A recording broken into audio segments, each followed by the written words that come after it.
میں سلطان عبد الحمید کے پاس آئے, ان سے کہا کہ آپ جتنی مرضی دولت ہم سے لے لیجئے, فلسطین ہمیں دے دیں. وہاں اسرائیل کی ریاست کا قیام زائنسٹ نے اس وقت شروع کیا ہوا تھا. سلطان عبد الحمید نے جو جواب دیا اس کا مفہوم یہ تھا کہ میں اپنے جسم کے ٹکڑے تو کروا سکتا ہوں, امت مسلمہ کے ٹکڑے نہیں کروا سکتا, جاؤ یہاں سے نکل جاؤ, فلسطین تمہیں نہیں ملے گا جب تک میں زندہ ہوں, میرے مرنے کے بعد جو تم کرنا.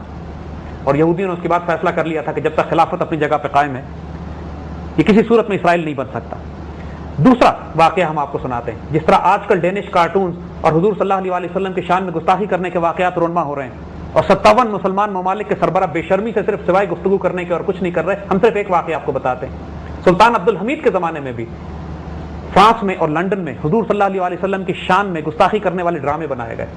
سلطان عبد الحمید تک خبر پہنچی, آپ نے دونوں ملکوں کے سفیروں کو بلایا اور بٹھا کے رکھ دیا اور کئی گھنٹے انتظار کروایا, اور جب ملنے کے لیے آئے ہیں تو بیٹل آرمر میں تھے, میدان جنگ کے لباس میں تھے, تلوار ہاتھ میں تھی. اس حالت میں ان کے سامنے تلوار رکھی اور کہا کہ اگر یہ ڈرامے تم نے بند نہ کروائے حضور کی شان میں تو پوری خلافت اسلامیہ تم دونوں پہ جنگ کرے گی. دہشت طاری ہو گئی برٹش امبیسڈر پہ اور فرینچ امبیسڈر پہ. اپنی حکومتوں سے جا کے انہوں نے ڈرامے بند کروائے. یہ دو غیرت کے معاملات دیکھیے گا سلطان عبد الحمید. یہ وہ وقت تھا کہ جب خلافت ٹوٹنے والی تھی, جس کو یورپ سے مذاق میں سک مین آف یورپ کہتے تھے, یورپ کا بیمار آدمی. 1907 میں ان ترکوں نے, ان عثمانی خلافت نے ٹرانس حجاز ریلوے بچھائی جو دمشق سے چلتی تھی مدینے تک آتی تھی. اور اس ریلوے کا کمال یہ تھا کہ جو حاجی دمشق سے بیٹھتا تھا یا ریگستان میں ٹرین کو ہاتھ دیتا تھا, اگر احرام پہنا ہوتا تھا ٹرین اس کو مفت بٹھاتی تھی, مفت خوراک دیتی تھی, مدینے تک لے کر آتی تھی اور واپس اسی طرح لے کے جاتی تھی. حاجیوں کے لیے سروس فری تھی. Trans Hijaz railway. آج آپ مدینہ شریف جائیے, مسجد نبوی شریف سے 4 کلومیٹر کے فاصلے پر مدینے کا پرانا ریلوے اسٹیشن ہے. جائیں وزٹ کریں, دیکھیں اس کو.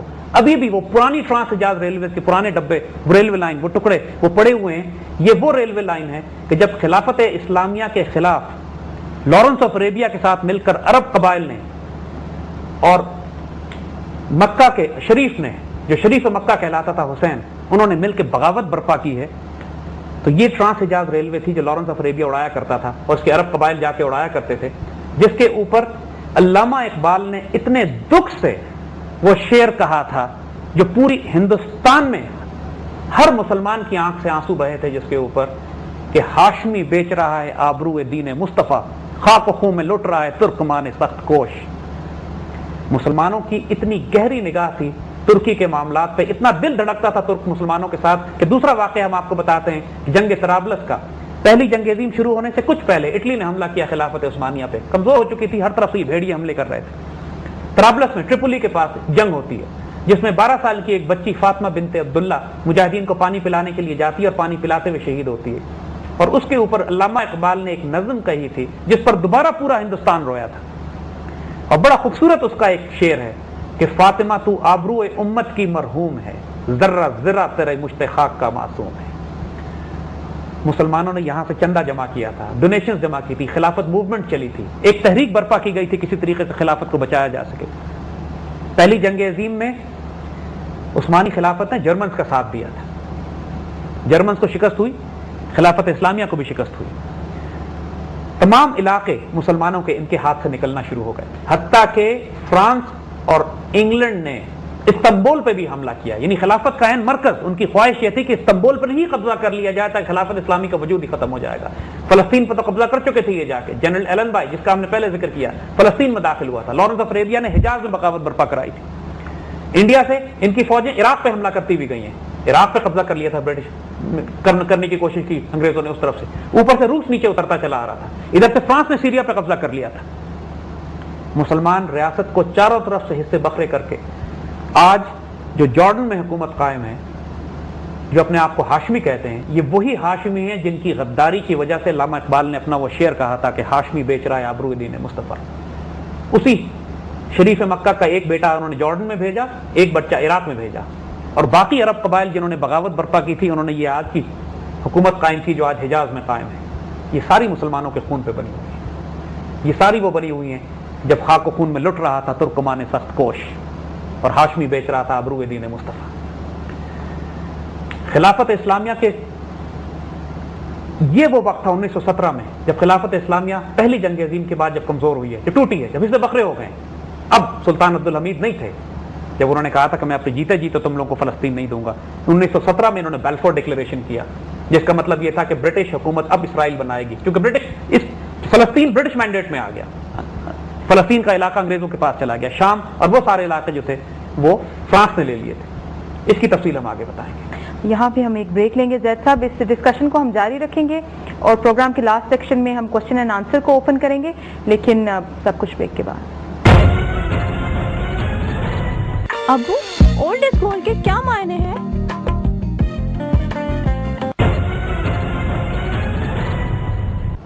Welcome back viewers. ہم وہ واقعات ڈسکس کر رہے ہیں جو خلافت کے خاتمے کا باعث بنے. پلیز کنٹینیو زید صاحب. دیکھیے 1917 میں ہم نے ذکر کیا بیلفور ڈکلیریشن کا. پہلی جنگ عظیم کے بعد خلافت عثمانیہ کی شکست کے بعد اللہ کا شکر ہے کہ استنبول کا شہر مسلمانوں کے پاس رہا. جو کمبائنڈ نیول فورسز نے حملہ کیا اور ان کی جو انفینٹری لینڈ کی گیلیپولی کے اوپر, اس کو بری طرح شکست ہوئی. اللہ کا شکر ہے کہ یہ شہر جو کہ حضور صلی اللہ علیہ وسلم کی بشارت کے مطابق مسلمانوں نے قبضہ کیا تھا ابھی تک مسلمانوں کے پاس ہے, لیکن باقی تمام خلافت کے صوبے جو تھے وہ کفار کے ہاتھ میں چلے گئے. 1917 کے بیلفور ڈکلیریشن کے بعد اسرائیل کا قیام بھی تقریباً کنفرم ہو چکا تھا کہ جب انگریزوں نے یہ فیصلہ کر لیا کہ برٹش مینڈیٹ میں رہتے ہوئے اسرائیل کو جگہ دی جائے گی. مگر ساتھ ساتھ انگریزوں نے اس بات کا بھی اہتمام کیا کہ they wanted to make sure کہ کسی طرح خلافت کا کوئی بیج باقی نہ رہ جائے. اس وقت مصطفیٰ کمال ترکی میں عروج پکڑ رہا تھا, اس کے ساتھ انگریزوں نے معاہدے کیے اور اس کی حکومت کو تسلیم کرنے کی شرائط یہ لگائی گئیں کہ خلافت کو ابالش کر کے, خلافت کو منسوخ کر کے خلیفہ کو معزول ہی نہیں بلکہ ملک بدر بھی کر دیا جائے اور اس کی جائیداد پہ بھی قبضہ کر لیا جائے. یعنی کسی قسم کا کوئی چانس نہ چھوڑا جائے اس بات کا کہ دوبارہ خلافت احیا ہو سکتی ہو. لارڈ کرزن نے برٹش پارلیمنٹ میں خطاب کرتے ہوئے یہ بیان دیا اور بہت تکبر کے ساتھ اس نے یہ بات کہی کہ 1000 سال کے بعد آج ہم نے ترکی کا قلعہ کما کر دیا ہے. ترکی اب کبھی دوبارہ نہیں اٹھ سکتا کیونکہ ہم نے اس کی روحانی اساس کو کچل دیا ہے جو کہ اسلام اور خلافت تھی. دیکھیے وہ اس بات کو مسلمانوں سے زیادہ اچھا سمجھتے تھے کہ اگر مسلمانوں کو دنیا میں کہیں تباہ کرنا ہے تو ان کا سینٹر آف گریوٹی, ان کا مرکز کی جڑ اکھاڑ دو. اور یہی ہوا. اس کے بعد اس دن امت یتیم ہو گئی. انہوں نے, مصطفیٰ کمال نے 1924 3 مارچ 1924 جو کہ 28 رجب بنتا ہے 1342 میں تقریباً, خلیفہ کو معزول کیا, ملک بدر کیا اور ترکی کو ایک سیکولر ریاست ڈکلیئر کر دیا. اور اس کے بعد جو کچھ ہوا وہ بھی ناقابل بیان ہے. مسجدوں میں تالے لگائے گئے, قرآن پہ پابندی ہوئی, نماز پر پابندی ہوئی. ترکی زبان جو 1000 سال سے مسلمانوں کی نمائندگی کر رہی تھی اس کا رسم الخط بدل کر اس کو لاطینی کر دیا گیا. تمام اسلامی شاعر پہ پابندی ہوئی, داڑھی پر پابندی ہوئی, حجاب پر پابندی ہوئی, حتیٰ کہ ترکش فیز کیپ پہ, جو فیز ٹوپی جو مسلمان ترکی ٹوپی جو ہمارے یہاں جسے کہا کرتے تھے, اس پر پابندی لگائی گئی, اس کو انگریزی ہیٹ سے ریپلیس کیا گیا. اور ترکی معاشرے کو اس بری طرح سے سیکولر بنانے کی کوشش کی. یہ وہ انتقام تھا, اینگلسائز کر دیا گیا, اینگلسائز کیا, یہ وہ انتقام تھا. دیکھیے یہ کینہ اور زہر اپنے وجود میں رکھتے ہیں. میں نے آپ کو بات بتائی جنرل ایلن بھائی کی کہ جب وہ فلسطین میں داخل ہوا تو وہ کہتا ہے کہ صلیبی جنگیں تو آج ختم ہوئی ہیں. یعنی 900 سال سے ان کے نزدیک صلیبی جنگیں ختم نہیں ہوئی تھیں. صلاح الدین ایوبی کی قبر پہ جا کے فرینچ جنرل نے کہا کہ اب مجھے روک کے دکھاؤ, اب تو میں پہنچ گیا ہوں, کیونکہ اس نے اس وقت بہت مارا تھا ان کو. اور جب تک خلیفہ موجود تھے مسلمانوں کی صفوں میں, اس وقت تک مسلمانوں کی طرف یہ 100 دفعہ سوچتے تھے کوئی میلی نگاہ ڈالنے سے پہلے. بدنصیبی یہ ہوئی کہ اپنی صفوں کے غدار کافی تھے. چاہے وہ انہوں نے غداریاں ایسٹرن یورپ میں بھی برپا کی کہ جہاں پہ سربز نے مونٹینیگرو کے علاقے میں, گریس نے, ان ممالک نے بغاوت کی. ایسٹرن یورپ مسلمانوں کے ہاتھ سے نکلا. حجاز اور عرب علاقوں میں انہوں نے بغاوتیں برپا کرائیں, شریف مکہ اور ان قبائل کی طرف سے کہ جو عراق میں اور سعودی عرب میں موجود تھے.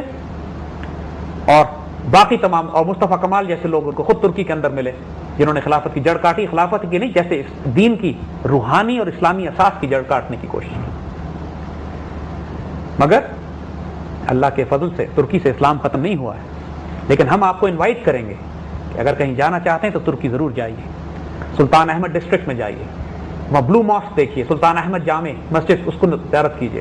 اور وہی قسطنطنیہ کے شہر میں اور استنبول کے شہر میں حضرت ابو ایوب انصاری کی قبر بھی ہے. یہ وہ صحابی ہیں کہ جو حضور کے میزبان تھے مدینے میں اور استنبول فتح کرنے کے لیے گئے تھے. ان کی بھی زیارت کیجیے. اور توپ کاپی کے عجائب گھر میں بھی جائیے.